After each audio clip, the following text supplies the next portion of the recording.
que destruyen el tejido, decolonizan. Produce 12 toxinas que le ayudan a diseminarse, y de estas 12 toxinas, 5 toxinas son las que nos interesan, que producen infección o intoxicación alimentaria. La más importante es la toxina tipo A, o la más común. Esta toxina produce una toxicoinfección alimentaria benigna. ¿Qué significa? Que esta va a producir náuseas, vómitos, deshidratación, pero que no va a llegar al grado de matar al paciente.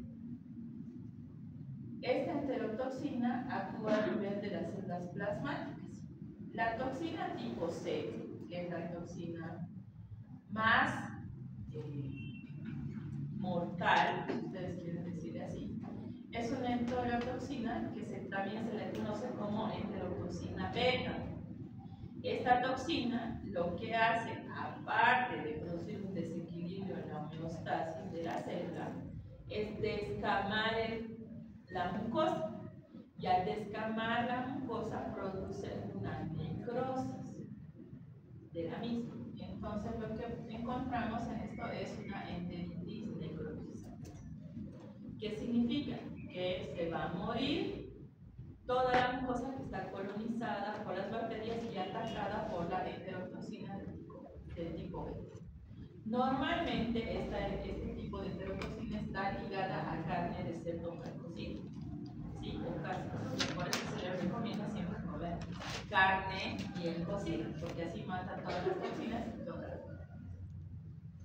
Generan las enzimas que son proteasas, que lo que hacen es destruir o actuar a nivel de las proteínas de la membrana citoplasmática de las células eucariotas. Estas lo que hacen es abren como unos poros y producen un incremento del flujo de sodio y potasio y de agua a través de la membrana, lo que hace que se destruya la célula. Cuando también existe la toxina alfa en el sitio de infección, se estimula la cascada de la coagulación hasta que se agotan los factores de coagulación y se produce un síndrome que se conoce como el síndrome de coagulación intravascular diseminada, y lo que hace es producirse pequeños microcoágulos en los vasos pequeños que van obstruyendo la circulación, y esto también mata el tejido y puede provocar una embolia en cualquier parte del cuerpo y la muerte del paciente. Entonces, esta bacteria es un poco peligrosa. La toxina alfa también es una fosfolipasa C, que lo que hace es destruir las membranas citoplasmáticas de las células del torrente sanguíneo. Provoca destrucción de glóbulos rojos, glóbulos blancos, disminución de líquido de glóbulos circulares. Tienen la toxina beta, que básicamente no se conoce su acción, pero se le echa la culpa de la necrosis. Tienen la toxina epsilon, que es una permeasa, que produce poros en las membranas. Una toxina adenoviruloscilante, que es la termonecrótica, y una citolicina o 2-lábil, que destruye la célula. Entonces, la función de la toxina es destruir la célula, alterar su funcionalidad y matar al paciente. Todos estos antígenos son solubles. ¿Por qué es importante esto? Porque los antígenos solubles se transportan a través de la sangre y de los ganglios linfáticos a otros órganos. Entonces, puede provocar enfermedades a distancia. No se hace una serotipificación porque basta que sepamos que es los Klinefelter-Menkes y que es productor de toxina beta, ya es una enfermedad. La enfermedad más importante que produce es la gangrena gaseosa. Esta gangrena gaseosa se produce por ingesta de alimentos contaminados o colonización de heridas con esporas de la bacteria. Estas terminan, se vuelven vegetativas y lo que producen es ingresar al tejido adiposo, al muscular, y ahí producen necrosis. Cuando la necrosis está avanzada, no queda más que amputar el miembro. ¿Cómo se dan cuenta que una infección muscular es producida por un anaerobio?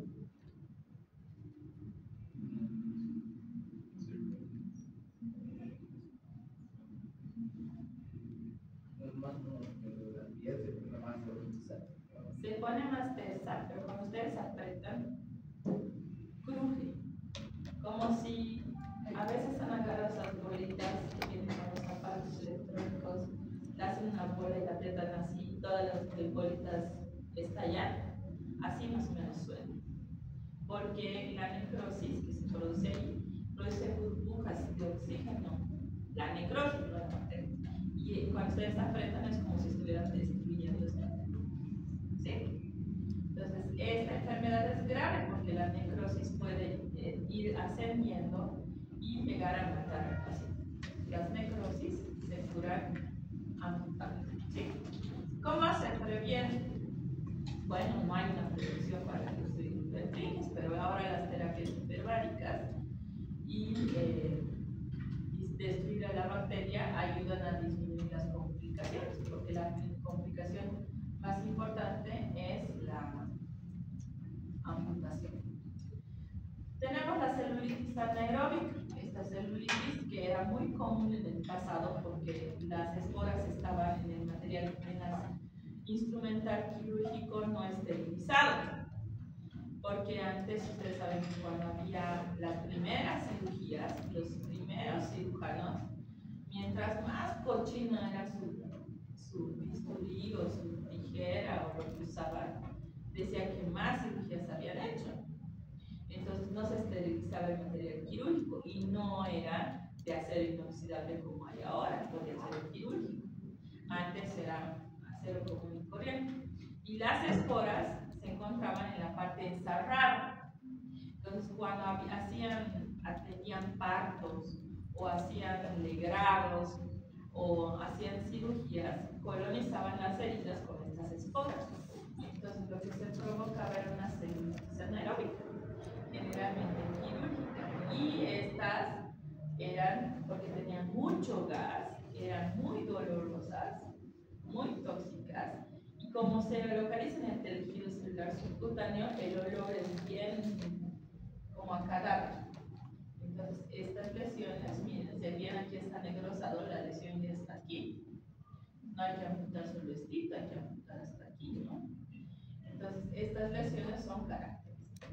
Otra patología muy conocida era la endometritis, por la atención de partos con baja calidad de bioseguridad. Entonces, en este caso, se utilizaban materiales no esterilizados, nacía la guagua todos felices, pero la mamá se moría por endometritis, ¿no? Por una contaminación del endometrio, como está sangrando, es rico para el desarrollo de bacterias.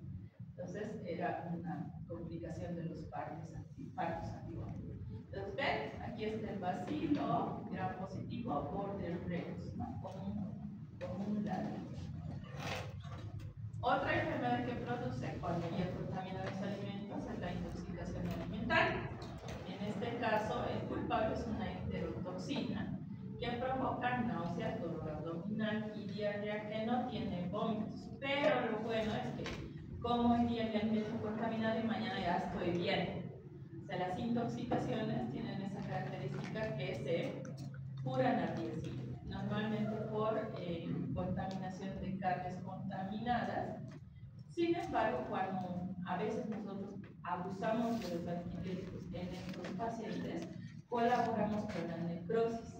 Y muchas veces el paciente no se muere por la intoxicación por el Clostridium, sino por la necrosis de los antibióticos que le han provocado. Entonces, cuando ustedes vean un paciente que tiene diarrea, no le den un bien de antibiótico, porque en vez de dársele un bien, le pueden estar haciendo un mal. ¿Sí? ¿Cómo se hace el diagnóstico? Es clínico en los anaerobios, pero sin embargo ahora existen técnicas de biología molecular que nos llevan a hacer el diagnóstico etiológico y hay que tratar sintomatológicamente las intoxicaciones y las infecciones. Hay que hacer un tratamiento inmediato inmediatamente para destruir tanto la toxina como la bacteria. ¿Sí? Se necesitan más de 100.000 bacterias por gramo de alimento para tener una intoxicación. Entonces, cuando realmente nos enfermamos es que tiene una carga alta, ¿no?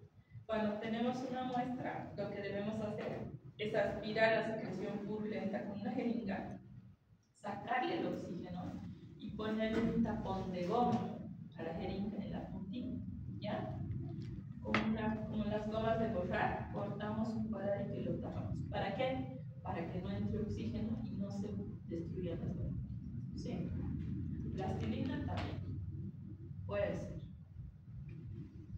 Podemos utilizar medios de cultivo enriquecidos con carne picada, pero la sangre es suficiente. Lo que más importa es darle la anaerobiosis y buscar una toxina, ¿no? La prueba de Nagle es muy interesante porque lo que hace es utilizamos huevo en un agar y sembramos la bacteria.